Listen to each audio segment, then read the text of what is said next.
Oke bro, kita lanjut lagi dengan Sutra-Sutra Dhammapada. Seorang pasien baru masuk ke rumah sakit jiwa. Dia tampak sangat bahagia, sebenarnya dia tertawa terbahak-bahak. Kerabat terdekat, tanya dokter yang memeriksa.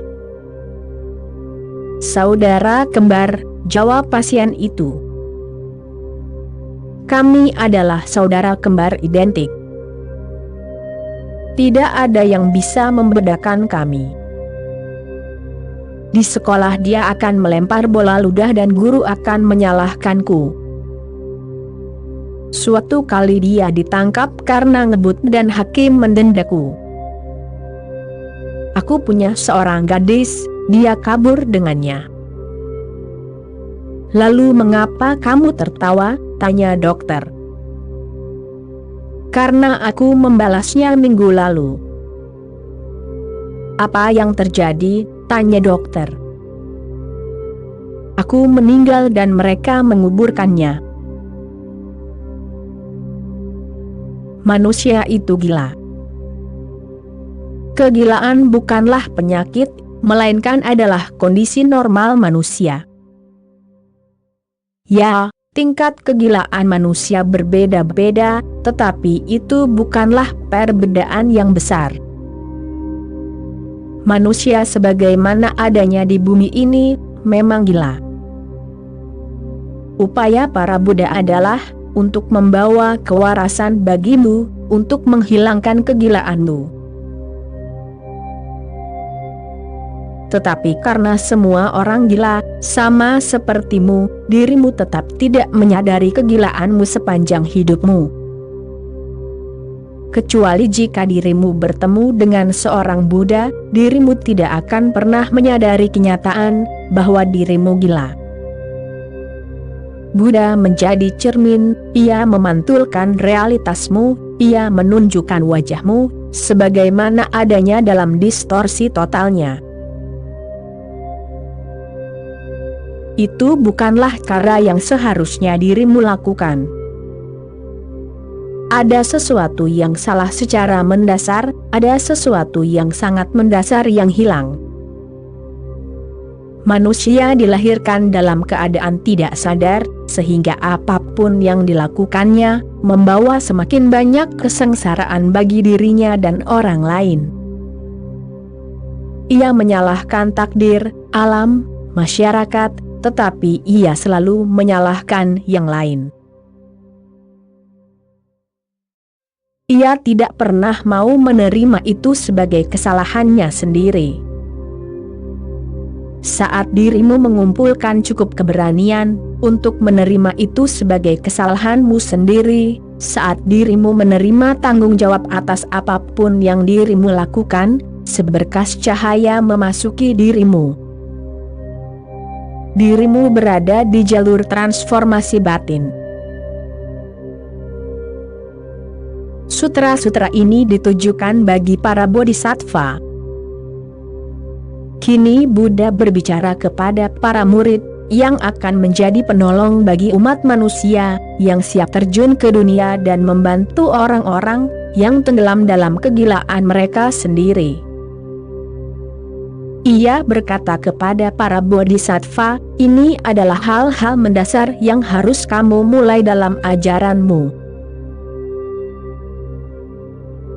Hal pertama yang ia katakan untuk disampaikan kepada orang-orang adalah, dirimu tidak memiliki nama dan wujud. Disitulah jutaan orang terjebak. Orang hidup dan mati demi nama dan ketenaran. Tampaknya tujuan hidup mereka adalah agar nama mereka dikenal seluruh dunia. Nama yang akan ditulis dengan tinta emas dalam sejarah. Nama yang akan terus bergema di sepanjang lorong waktu, untuk selama-selamanya. Semua hal itu sangat bodoh, sangat menggelikan, karena sejak awal dirimu tidak memiliki nama. dirimu terlahir tanpa nama, dirimu tidak bernama. Semua nama bersifat acak, hanya kebetulan. Jangan korbankan hidupmu demi sebuah nama. Jangan korbankan yang nyata demi sesuatu yang tidak nyata. Kita mengorbankan sesuatu yang nyata demi sesuatu yang tidak nyata dan tidak bisa dijadikan nyata. Ketika seorang anak lahir, dirimu tahu bahwa ia tidak membawa nama.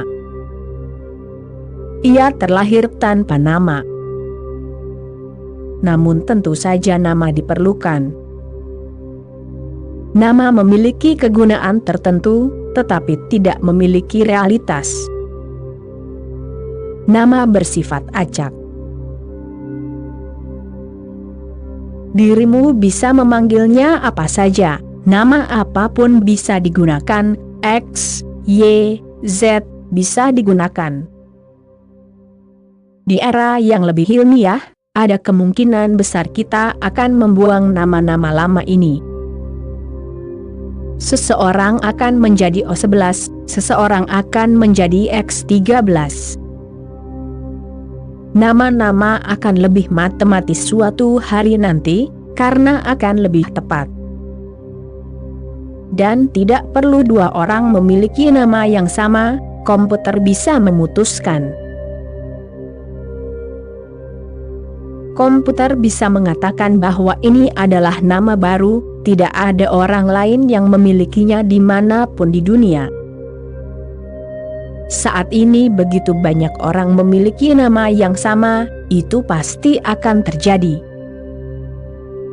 Itu tidak terlalu ilmiah, tetapi berhasil. Buddha ingin para bodhisattvanya memberitahu orang-orang hal pertama, dirimu tidak bernama. Jadi jangan khawatir tentang nama atau ketenaranmu. Dirimu juga tidak berwujud, keberadaan terdalammu tidak memiliki wujud. Tubuhmu memiliki wujud, tetapi tubuhmu terus berubah, setiap hari berubah.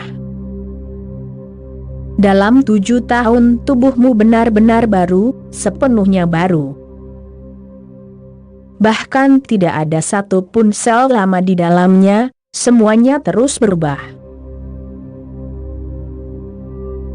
Jika dirimu menemukan sperma pertama ayahmu yang memulai hidupmu, apakah dirimu bisa mengenalinya sebagai dirimu sendiri?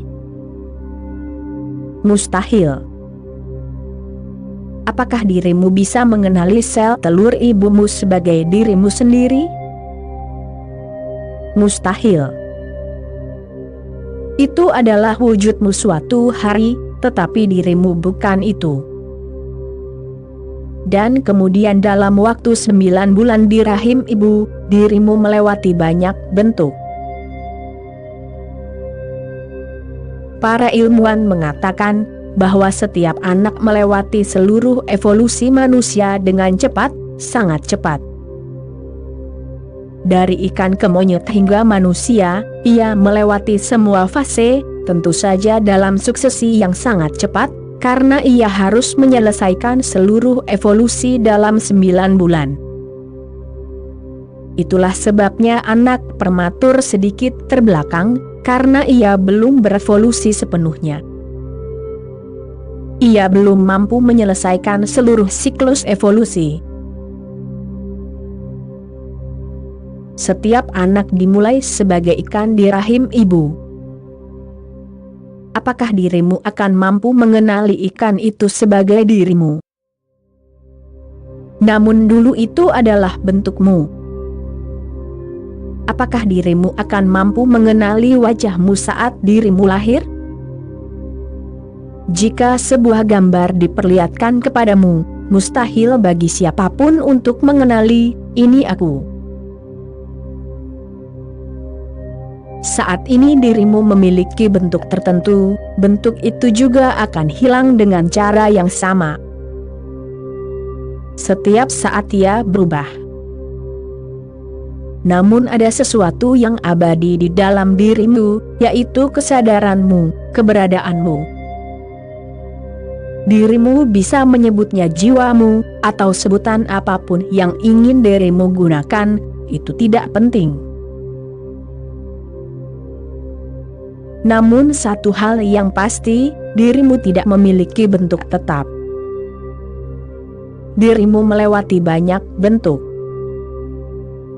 Dirimu bisa melewati banyak bentuk, hanya karena dirimu tidak memiliki bentuk apapun, jadi jangan terikat pada bentuk apapun.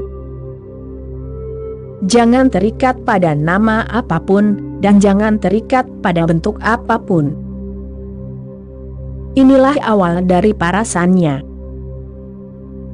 Inilah awal dari inisiasi ke jalan.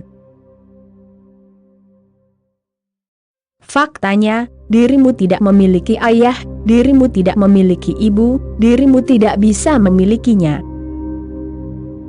Ayah menjadi ayah bagi tubuhmu, dan ibu menjadi ibu bagi tubuhmu. Keduanya berkontribusi pada tubuhmu, pada bentukmu, tetapi tidak pada inti hakikimu. Tubuhmu bersifat kebetulan. Dirimu telah berada di banyak tubuh sebelumnya, ribuan, jutaan, miliaran tubuh.